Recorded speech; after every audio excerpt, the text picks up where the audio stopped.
नमस्कार, मैं हूँ आलोक मेहता।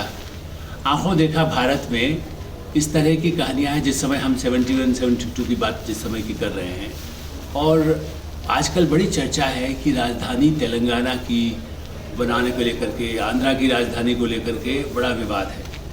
और ये सही है कि ये तेलंगाना का आंदोलन भी उसी समय में चल रहा था। और मैं दूसरी बात ये बताना चाहता हूँ कि जिस समय चंडीगढ़ बना, गांधीनगर बना, तब तो कोई ऐसा इतना बड़ा झगड़ा नहीं हुआ। आज भी चंडीगढ़ तो दोनों प्रदेशों की राजधानी की तरह है, पंजाब हरियाणा की।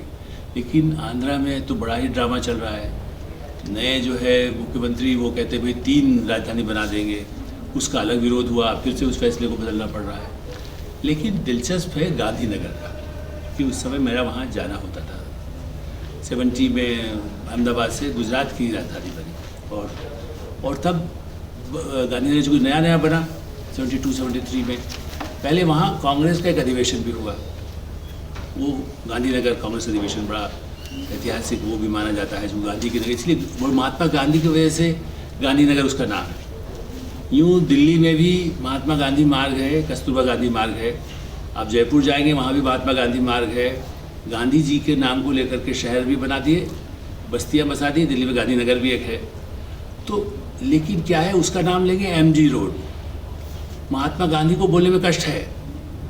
मुझे तकलीफ इस बात की है कि जब गांधी पर गांधी के नाम बनाया तो गांधी तो बोल ही दीजिए, MG क्यों बोल रहे हैं, KG क्यों बोल रहे हैं। और जब गांधीनगर बना, जैसा मैंने बताया, एक नए श्रेय से पूरी राजधानी को बसाया गया, बनाया गया, बिल्ड किया गया। उसमें कोई विवाद नहीं। ठीक है, गुजरात राज्य तो वैसे भी मुंबई के बाद अलग होकर के बना था। और उस समय में जैसे मान लीजिए मंत्री है तो वो भी अहमदाबाद से बस से जा रहे हैं, या कोई गाड़ी मिल गई तो 2 लोग उसमें बैठ के चले गए। पत्रकारों को भी एक मिनी बस में बैठा करके ले आया जाता था कि गांधीनगर जाए। और इसलिए दिलचस्प है कि गुजरात में आज कहा जाता है कि गोदी मीडिया, मोदी मीडिया, ये मीडिया। जिस समय मैं वहाँ गया 73-70 उसके आसपास की बात है, पहले भी जो कुछ जाता रहा, वहाँ मंत्री जो होते थे, कांग्रेस सरकार थी, माधव सिंह सोलंकी और हितेन देसाई और सब ऐसे ही मुख्यमंत्री बनते रहे उस समय, जो कांग्रेस के ही थे। वहाँ कोई उस समय भारतीय जनता पार्टी का कोई नाम नहीं था। नरेंद्र मोदी जी भी तब उस समय राजनीति में नहीं आए थे, बल्कि उस संघ में भी कहीं छोटे स्थान पर काम कर रहे थे। उस समय तो मीडिया का जो हाल था, उसी गांधीनगर में जब हम बस से जाते थे, एक मंत्री बैठता था। जिस मंत्री साहब बात करने के लिए गए, वहाँ पुराने हमसे सब दुगनी उम्र के पत्रकार होते थे। और वहाँ के 2 बड़े अखबार जो प्रमुख अखबार हैं, अब मैं नाम ले रहा यहाँ ठीक नहीं हुआ, शायद दुनिया जानती है, आज भी वो प्रमुख अखबार है। और वो सबसे ज़्यादा इस समय भी नरेंद्र मोदी के खिलाफ छापते हैं। यदि मोदी मीडिया है तो 2 जो वहाँ का दूसरा सबसे बड़े अखबार हैं, वो उनसे सबसे बड़ी आलोचना बड़े हेडलाइन में छापते हैं। बहरहाल उस समय में जो कांग्रेस के मंत्री थे, वो कहते थे ऊपर कहेंगे, अब देखिए सिंचाई की योजना में 50 करोड़ खर्च होना है। उदाहरण के लिए बता रहा हूँ मैं आपको, नाम सही नहीं बोल रहा हूँ कुछ भी, कि भाई वो मान लीजिए कि अशोक भाई पटेल, आपको नाम बताओ, सब पटेल भी होते ही थे, कई पत्र हुए, एक चीफ मिनिस्टर बने बाद में वहाँ। तो वो खुद ही बोलते थे हेडिंग, उसके बाद बोलते थे अशोक भाई पटेल, फिर बोलते थे गांधीनगर, आज क्या तारीख है, 5 जो भी तारीख है, तो कहा कि भाई जो है 7 तारीख है, तो 7 दिसंबर सिंचाई मंत्री श्रीमान अशोक भाई पटेल ने बताया। और वो पूरी खबर डिक्टेट कर देते थे। और मैं समाचार एजेंसी में काम करता था, मुझे लगता था, और मैं दिल्ली से गया था, तो मुझे पत्रकार के नाते बड़ा अजीब लगता था, कोई आदमी हेडलाइन बता रहा है और हेडलाइन के साथ वो खबर भी पूरा हिसाब से बता रहा है। तो क्या है कि जिस समय हम कहते हैं कि राजधानी में विवाद नहीं हुए, शांति के साथ वहाँ विकास भी होता रहा, पत्रकार भी, जो सरकार थी, ठीक है, ऐसा नहीं कि वहाँ जनसंघ का प्रभाव नहीं रहा, इमरजेंसी में उसका प्रभाव रहा।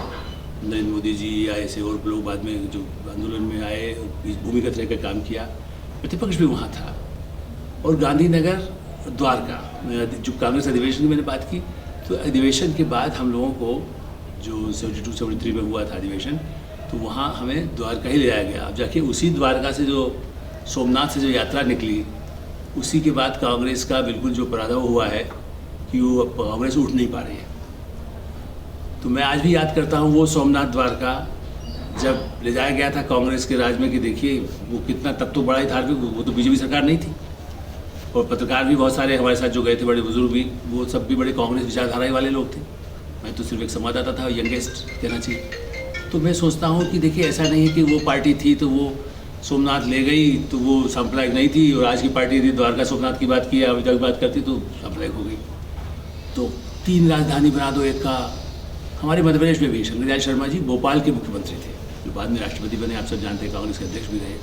तो उनका तो भोपाल को राजधानी बनाया जाए कि इंदौर को बनाया जाए कि ग्वालियर को बनाया जाए।